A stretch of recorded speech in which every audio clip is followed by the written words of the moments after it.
for his border wall. Will Democrats give in? History repeats itself?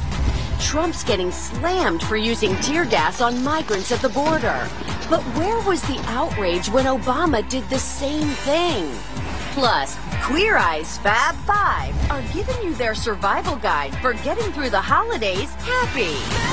Hump Day Hot Topics are on the table with Whoopi, Abby Huntsman, Joy Behar, Sunny Hostin, and Meghan McCain. Now, let's get things started.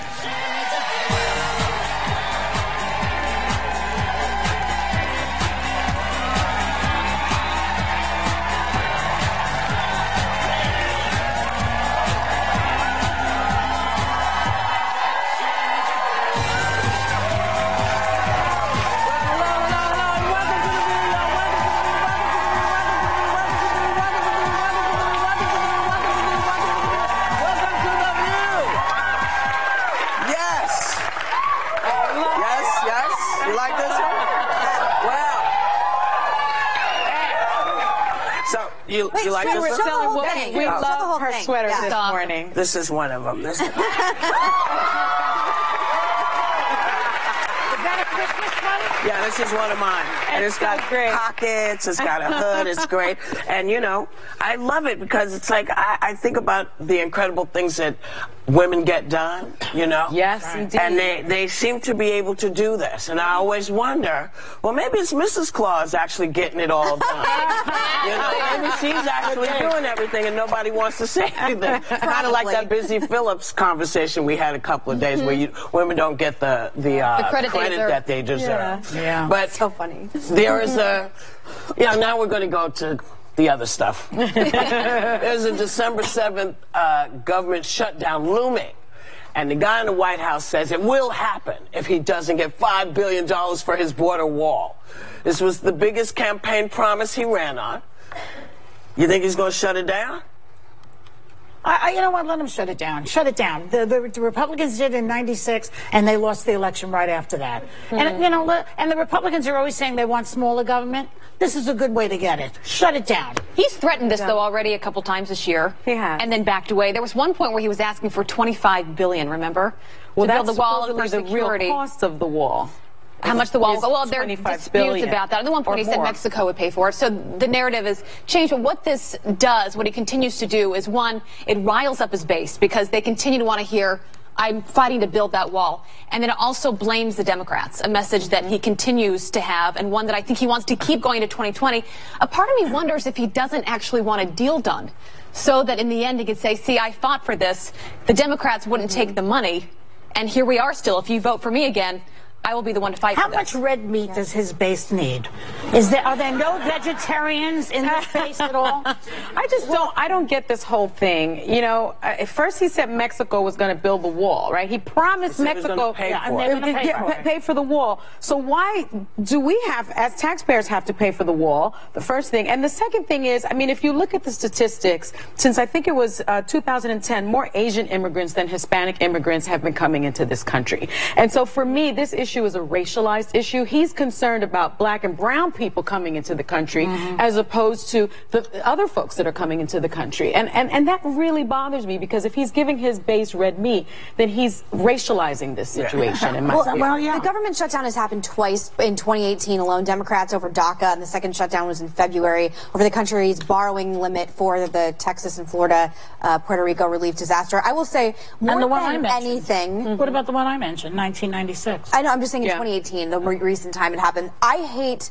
maybe like 4 degrees below terrorism. I hate government shutdowns because A, I think we're not electing these people to not work, number one, on a very basic level. Number two, it affects state parks. It affects military people getting paid. Do you've ever seen the picture of the little boy trying to go to the Washington, D.C. zoo? He sees the panda and he can't go in. There are ripple effects all the way around. Get in and do your job. If I'm having a bad day and I disagree with you or something bad's happening, I come in here, I'm still on TV talking to you guys. Why do we have a different standard for the people in government? He's just like a toddler having a tantrum.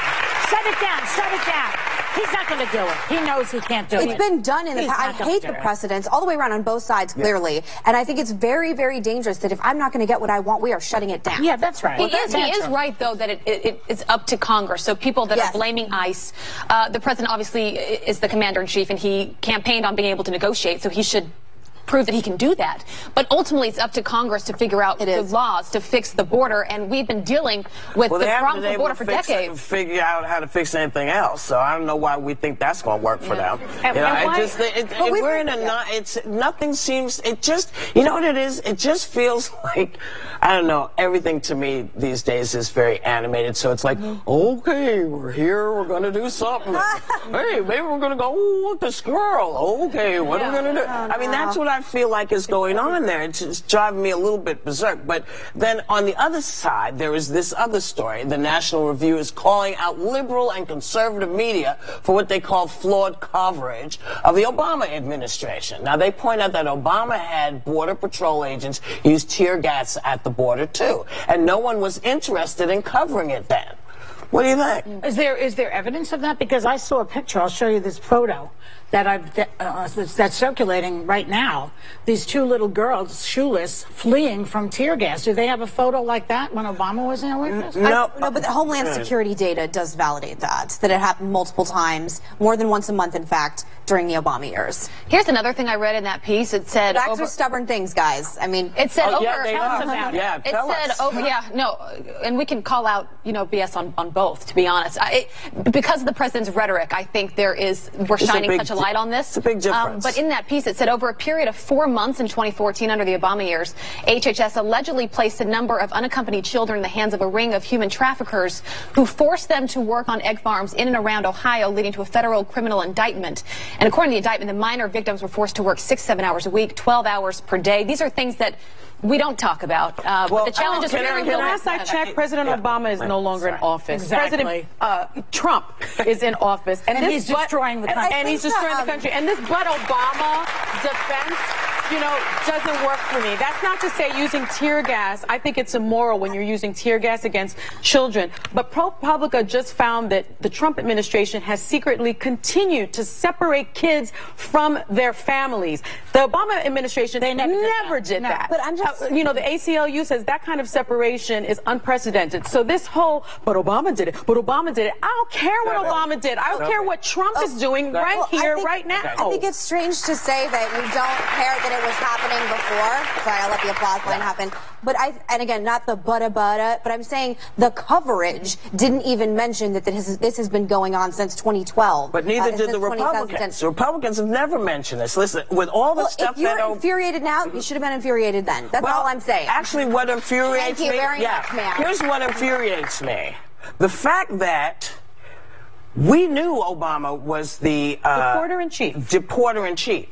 That was very clear. He deported more people than anybody. Yeah. Okay? He did it without saying those people. He did it without whipping people up into hatred. That's the difference. So that when you say, oh, Obama did... Thanks. So this idea of, well, he did it, well, yeah, he probably did, and we're aware that he was a deporting fool if you read the statistics. He deported folks. I know everybody said, hey, we don't like this part of it, but I also remember there was no help from Congress. There was no help from the Senate. Nobody was there saying, hey, we're going to stand with you. So where were the Republicans if they knew this was happening and they felt that it was wrong? I guess they didn't think it was wrong. Where were they then? Did Democrats think it was wrong? I mean, we don't know. Again, this is the first time I'm seeing all this. So and maybe that's the whole point of the conversation. Maybe what the problem is let's point out the hypocrisy. And unless you're sitting in the president's seat, whether you're a Democrat or Republican, and you're faced with the challenges that they are today when it comes to the border and immigration, and you're talking to the experts on the border and they're telling you how to handle this, I think it's hard to sit on the sidelines and yell and complain about what's going on until you're actually in their shoes. I'm not defending the rhetoric about separating children from their parents. You know what? But it doesn't mean, first of all, we're talking about tear gas. We're talking about tear gas. I wasn't talking about children being separated. And the other thing I want to say is that I come on here a lot and concede when Republicans are making mistakes. I did it yesterday with the woman who just became senator of Mississippi. I did it when I was talking talking about Hillary Clinton, it would be nice if my friends on the left once in a while conceded that they were wrong. It's just, it's not that. I'm sorry, wait a minute. Wait a second. We're not responding to that. We're responding to the whataboutism that goes on. I think it's a fair comparison that you're not mad when Obama did it, but you are mad when Trump did it. I'm calling BS on that. You want to finish this conversation? No. Yes. And this is The View. We'll be right back. Later, facing facts. White House Press Secretary Sarah Sanders gets fact-checked in real time for her climate change comments. But will it make any difference?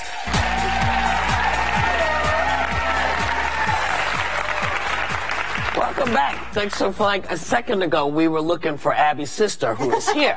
And we looked, yes, Abby's sister is here. So we looked, and we thought it was this young lady here, because she kind of looks like Abby. Well, the great story is they tweeted me yesterday, and they said, we're on our honeymoon, we're in New York just for another day. Our wish is to come to The View. And The View made it happen. So they're on their honeymoon. My sister's in the back. But it all made sense because we could find her. Is there. So Abby's sister is here, but she's back there. So hi, baby. It's a family We just want to say hi to everybody.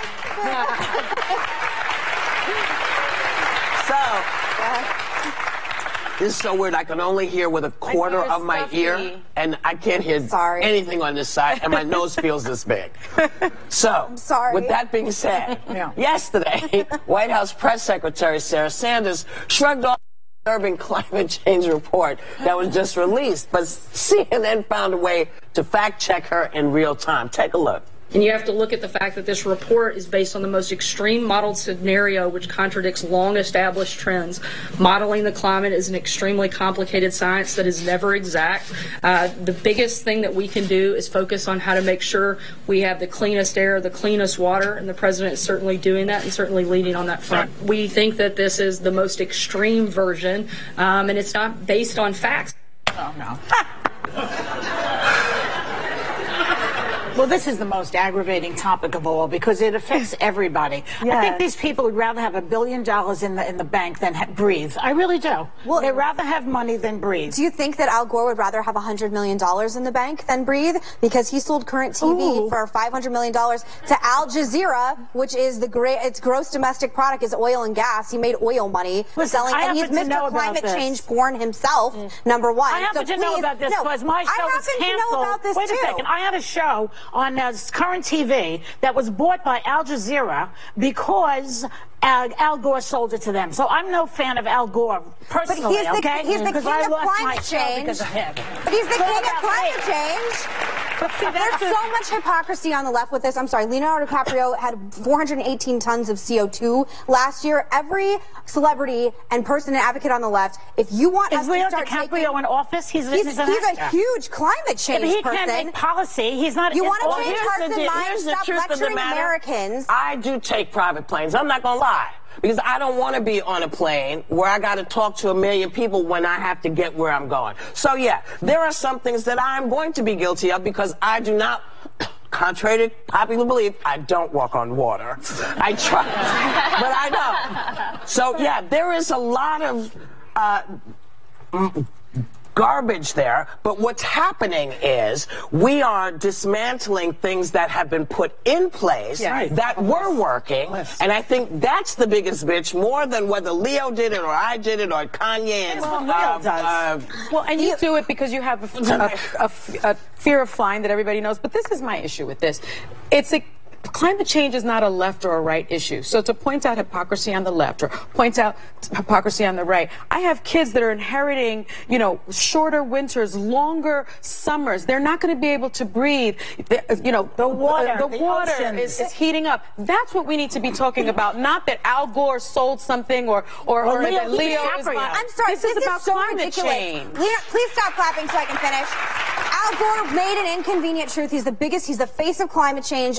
Hands down, he made a movie that was wildly popular, won an Oscar. The United States is on track to make our emissions target for the Paris Climate Agreement. Most European countries aren't. So in the Paris Climate Treatment Accord, the Americans in the United States are meeting our limitations, but European countries are not, and there's no repercussions for that. So please don't sit here and lecture me. Because they're polluting. I'm saying we're meeting our emissions targets. The United States is meeting, and European targets are not. allowing mining waste to be dumped into streams. You don't care about European countries, but you care that America doesn't. I'm an American. Let them worry about that. The problem is the oceans everyone contributes to, and that's the problem, is we can make all these efforts. I guess it has to start somewhere. My biggest issue with this is the report that Sarah Sanders is talking about is within their own government. It's within their own administration, coming from their people. So to say that the facts don't matter, I actually think that the GOP is not going to have a choice but to evolve on this issue. Same with gay marriage, because the next generation is going to speak up. When my dad ran for president, he wouldn't have won anyway, but people said the nail in the coffin for him was when he tweeted, "To be clear, as a Republican, I believe in evolution. I trust scientists on global warming. Call me crazy." They said that was well, it you don't for trust him. The guy who looks into the sun to see the eclipse? Here's my take on that. That's the one to trust. You look at the global politics of this. Paris was on fire over the weekend over this very issue because Macron is trying to tax average Parisians. Now, I believe in climate change as well. I also don't believe that when people like Al Gore and people like Leonardo DiCaprio with this kind of carbon footprint, that average Americans in between should be penalized, or average Parisians. Do a little research. On fire over the weekend, tear gassing protesters over this. But see, we want all, that to happen all here? agree that climate change exists. Sarah Sanders sat there and lied to the American people and said that they weren't based on facts. She doesn't believe the science. That's what people should be very concerned about. These people are running, not Al Gore and not Leo DiCaprio. If you don't care, again, fine. But I'm just saying, I believe in climate change. It's not that I don't have a problem believing in science and believing in climate change. I have a problem across the board with the messaging from the left to average Americans. It's happening in Europe. It will happen here 100%. How about this? How about this? I see it as a left-right issue. It actually isn't a left-right issue, because when the air goes to crap, left-right people are breathing it. So it's everybody's thing. And so what I'm trying to say is the bitch about this, again, is we are on track to do stuff. But when we have an administration that is sort of unraveling all of the things that we've put together. We're meeting the Paris climate accord. I understand, but I'm also looking at the air quality in this country, how it is shifting, and it is beginning to shift because things I know, never mind. We'll be right back.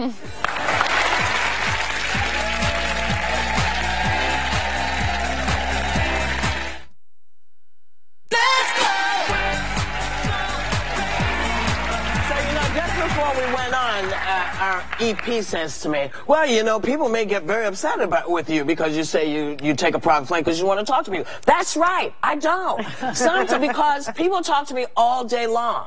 Yeah. And sometimes that 5 hours is the only time I don't have to do anything but go somewhere. But when I'm going, I don't want other people seeing me go, oh my God! Yeah. I don't want to be over here no more. Oh my God! Because that's how I fly. Yeah. So you don't want to be on a plane with me. Yeah. Either. Just FYI. Anyway.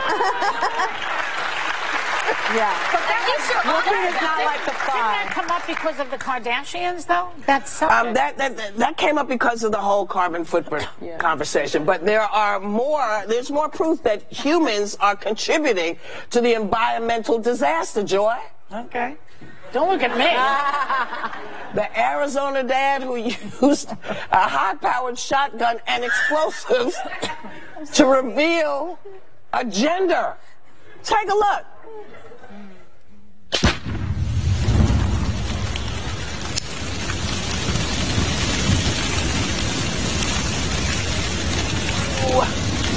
So what was that revealed? Well, it was supposed to tell you that they're having a baby boy. It was a boy. Because it was like blue powder. But that reveal caused a 45,000-acre fire that took 800 firefighters to put it out. That's terrible. Yeah, what an idiot. State, man. Who is this idiot? Yeah.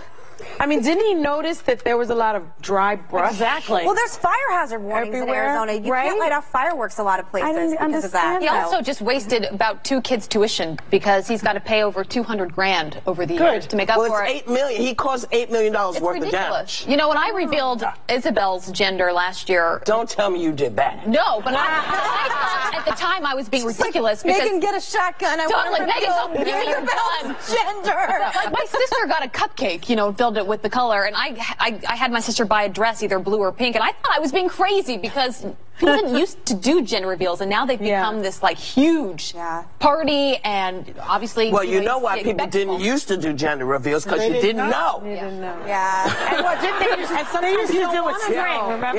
Yeah, but this is the days when, you know, Joy and I can speak to this, where they basically wheeled you into the hospital. Woke you up later, shot you up, and then you went and they said, push. And you pushed and they were like, oh, it's a boy. See? It's I feel like that's one of the best surprises in the world. Like, it's so difficult to be surprised today. And I know when I was having Gabriel, I didn't want to know. I made the mistake of bringing my doctor husband into the sonogram, and he was like, oh, there it is. And I was like, no, you know, because he spilled it. He saw his gender. He saw the he saw his penis. He saw the junk. Yeah, he was well endowed. And he kind of ruined it for me, because I truly like just a surprise. It's the only one the way biggest to be surprise. surprised. The surprise is when they say you're pregnant. That's the surprise. And on that note, we'll be back.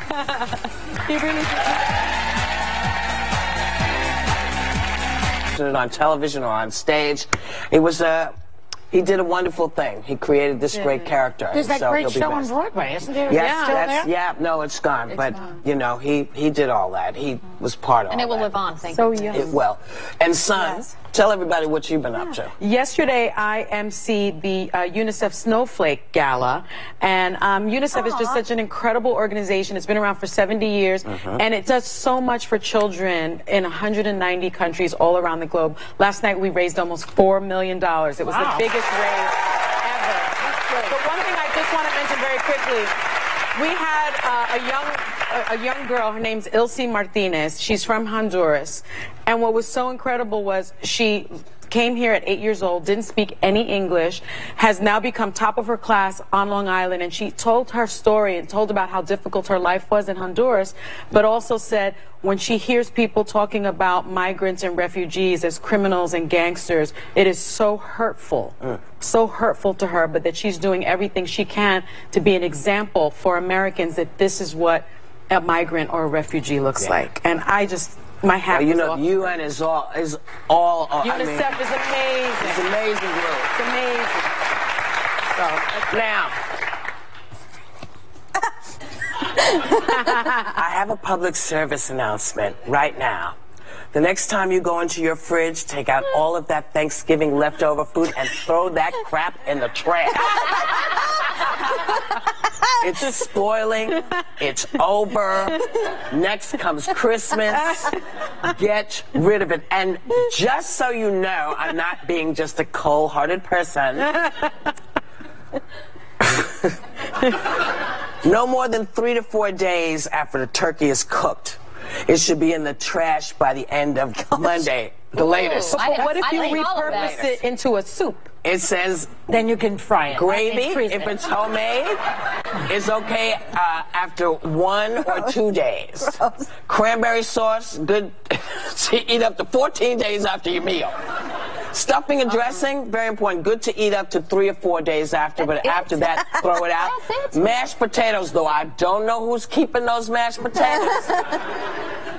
But typically, it's good to eat about 3 to 5 days after being cooked. My mashed potatoes last night were good. I used your mother's recipe. Oh, yeah, you did. I did. Yes. Her mother gave me a recipe. It was blue cheese mashed potatoes. With bacon. And it tasted good last night. Listen. Yesterday, too. That's right, and that's why you gassy today. I was not We'll be right back.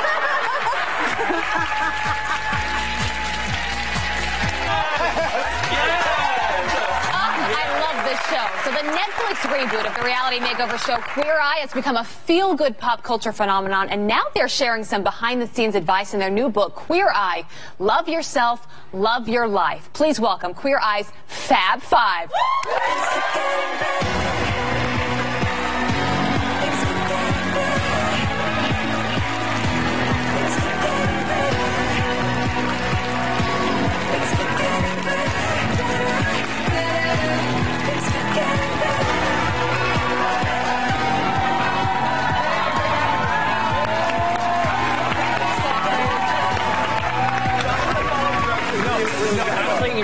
true story. It's because Anthony told me what to do. And so, no, he told me to sit in front of him. And so I did, but he heard the wrong thing. It happens sometimes. It's all the time for me. No. We get lost sometimes in public. It's okay. Yeah, we do. I so badly want to come hug you guys. I love the show with all the negativity in the world. Your show is inspirational. It's unconditional love. The people in the audience love you guys. So thank you. But Karama, let's start with you because what a year it's been, 2018. For you guys, it has been such a good year. You won 3 Emmys in the cast. You have just been named Entertainers of the Year by Out Magazine. Karama, what has all this attention been like?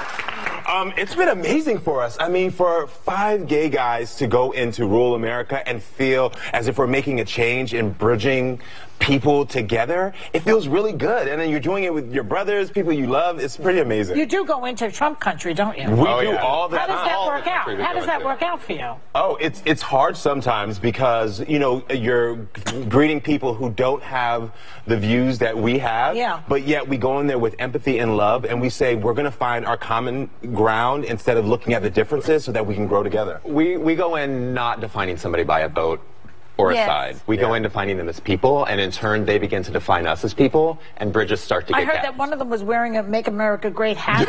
What'd you do with that person? He put it on. I threw the hat away, but make sangria. But that guy actually, ironically, he and I are best friends. Are you dating him now? No. He is straight. I'm a happily engaged man. You are. And you said you're a bridezilla, though. I am a bridezilla. I'm sorry. I've been dreaming about my wedding since I was, I think it was my baby, since I was 12, 13 years old. And the minute I got to start planning a wedding, I mean, I went full force. The other day on Thanksgiving, we actually spent the first 3 hours of Thanksgiving in the emergency room because he had a panic attack. We thought it was a stroke or heart attack. What are you doing to him? I know. And then the doctor's like, what have you been talking about? And he was like, the wedding. But I can't help it. I just rented a big carnival wheel. It's like, I mean, it's going to be... Carnival wheel? Yeah. Carnival wheel. She's a Ferris wheel. Ferris wheel? Yes, a Ferris wheel. Yeah.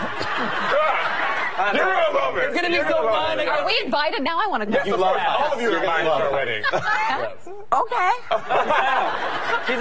I mean, the other great thing about this show is you give people the opportunity to get to know you as people. You know, because I think most people don't realize that gay people have been around us all of our lives and a lot of times have had to hide. And so you suddenly meet folks and you think, okay, here's what I'm doing, what can you do? And I know you had an experience with the preacher, yes? You want to tell me? You know, what we're really trying to do is for the people out there who have never seen us as people. We're just that group of individuals they don't agree with, they don't know anything about us, they just know that their church told them. Liberals. Yeah, they just told them that their church thinks that we're wrong.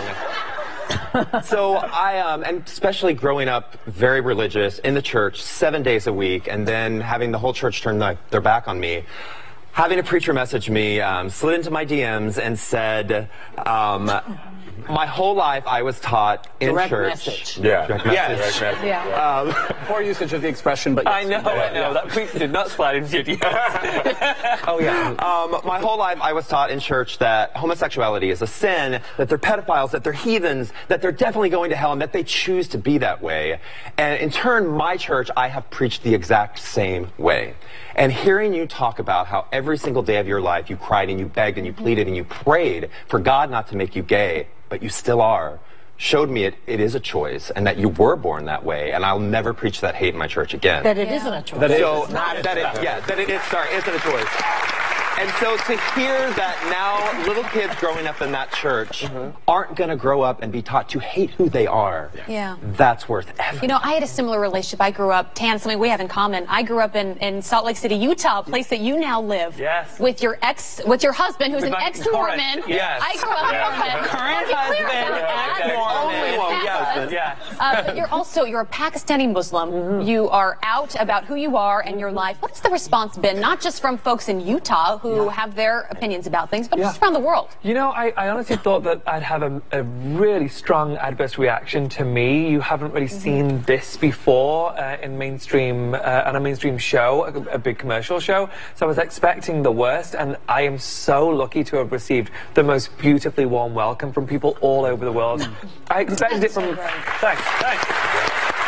I was hopeful to receive that from Americans because sometimes they are wanting to be super, super liberal, so they're going to throw loads of love my way. But I wasn't expecting that from places like the Middle East and other very Muslim countries, and they've been truly wonderful. I get loads of DMs every day saying it's so nice to see a version of me on the TV. I prayed for that as a kid. I so desperately wanted to see a version of this on TV, and I never did, and I didn't know what my life would be, and so now it's lovely to be in a position to offer that for those kids out there. But we can't expect people to grow until we actually show them who we are. And I think that's what we all do on the show and why it's so important to us. You know, people aren't going to be stuck when you say, here's an opportunity for you to learn, and I'm not going to judge you for learning. And that's what we do the entire... And I'm going to give you time to learn. Remember, this is new for lots of people still. And we're not lecturing them on the show. I don't lecture them. I don't say, oh, I'm this, I'm that, I'm this, I'm that. It's just, here I am. This is me as a person. If you love me, great. If you don't, let's talk about it. And sometimes sexuality comes up after them getting to know us, and it's just secondary. So let me ask you something, because the other day we were talking about the Thanksgiving Day parade, and there was this kiss from the show Prom. The Prom, I guess it's called. And a lot of people thought it was, you know, very wrong to do. A lot of people thought it was great. I wonder what you think of it. I mean, I think it's a reminder that the rest of the country is not New York. And we need to remember that. But I think, like, I'm so done making the people comfortable. No, but wait, but like, you think like 50 years ago, someone like Yayoi Kusama hosted the first gay wedding. Like, we've made a lot of advancements, but we're not quite there yet. But shows like Dear Evan Hansen, which illuminate and shed some light on teen suicide and like the horrible pill problem for today's youth. And then for a show like this to normalize that, I think it's only a good thing. And let's just show more of it. I've never seen it in the Macy's Thanksgiving Day it's the parade. third highest telecast. And all those people who say we're not New York, they love to come to New York and see these shows. Absolutely, if this were a heterosexual couple kissing on national TV, we wouldn't have had a concern. We wouldn't be having this conversation. Yeah, I think I've had to endure a lot of heterosexual kissing. Actually, you would have. If it had been an interracial kiss, we'd be having this conversation. Absolutely. I mean, you know, listen, the bottom line is we have to be more patient than everybody else is with us. You know, because they don't know what you know, or what I know, or what Joy knows, or what Abby knows. And so we always have to remember. Grace, I mean, how much do we have to we have the ability to teach people through the arts, whether it's theory, something like Broadway, where families come from all We've talked so much about changing hearts and unconditional love on this show, and it is shows like Queer Eye that's actually doing that in this country and around the world. So thank you guys for all that you do. Our thanks to the Fab Five, and of course you can catch the first 2 seasons of Queer Eye on Netflix, and the Queer Eye book is out now. Everyone in our audience is going home with a copy.